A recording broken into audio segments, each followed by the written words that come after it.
ሰላም የፊልም ቦክስ ቤተሰብ፣ ለዛሬ ይዘንላችሁ የመጣነው ለእናንተ ይመጥናል ብለን ያሰብነውን ፊልም ይዘንላችሁ ቀርበናል።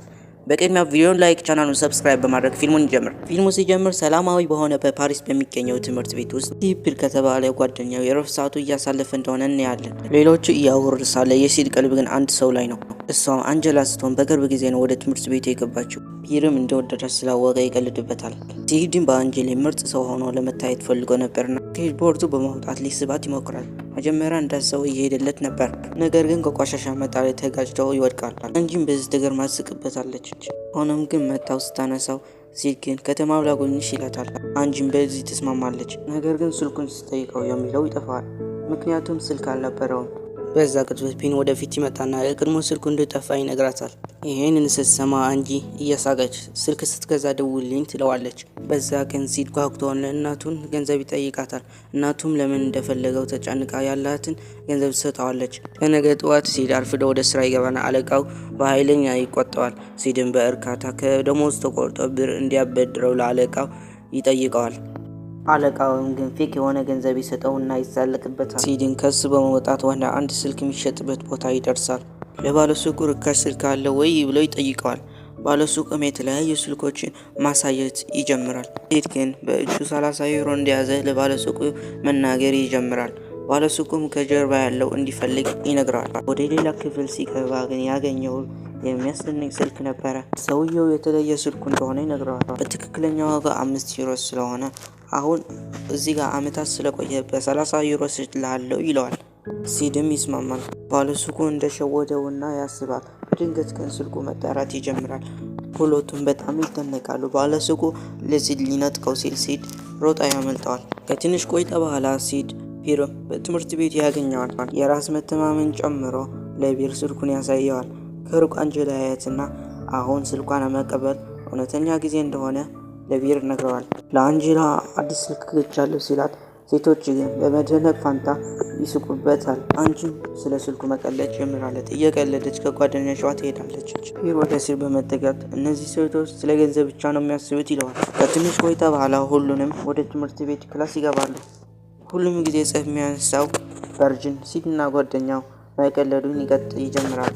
በመሀል ግን መምህሯ ጽፍ ከመፈጠሩ በፊት ታረጋጋዋለች። ምንም እንዳልፈጠረ ነገር ትምህርታቸው መማር ይቀጥላሉ። አሁን ግን ቨርጂን ሌላ ችግርን ማስነሳት ይጀምራል። በጣም ያናደው ግን አንጂና ጓደኛዋ አሁንም ቀልድ መስላቸው ይስቁበታል። በመሃል ግን አስደንጋጭ ነገር ተከሰተ። የሲድ ስልክ ራሱ ይከፈታል። ምንም ነገር ሳይነካው ስልኩ ራሱ መደወል ይጀምራል። የአንጂ ጓደኛ ስልክ ይደወላትና ስታነሳው የተለየ ድምጽ ይሰማታል።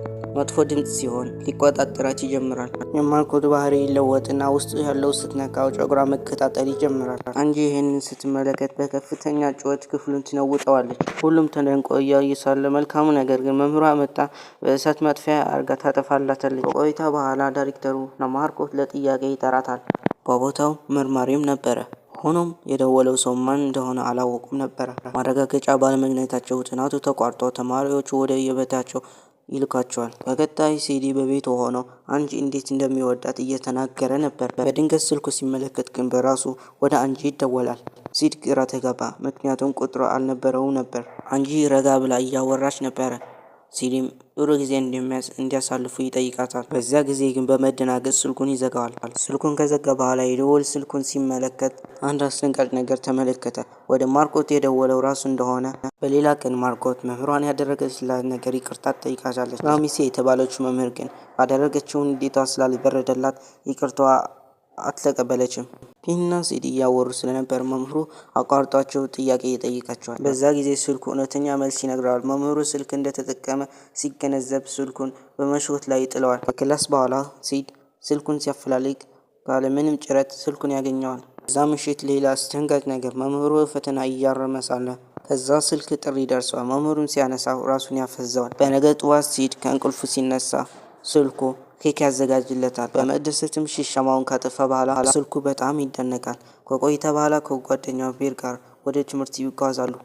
ወደ ትምህርት ቤት በደረሱበት ጊዜ ስልኩ ሁሉም ሰው ተቆጣጥሮ ነበር። በዚህ የፈራው ሲድ ስልኩ ሊሰብረው ሲል አልሰበር ይለዋል።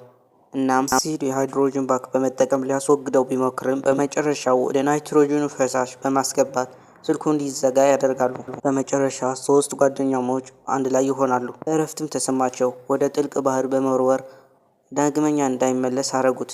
ፊልሙን እንደተመቻችሁ ተስፋ አረጋለሁ። በቀጣይ እንደዚህ አሪፍ ፊልሞችን እንሰራላችሁ። ቪዲዮን ላይክ፣ ቻናሉን ሰብስክራይብ በማድረግ አበረታቱኝ። በቀጣይ ቪዲዮ እስከምንገናኝ ድረስ ይመቻችሁ።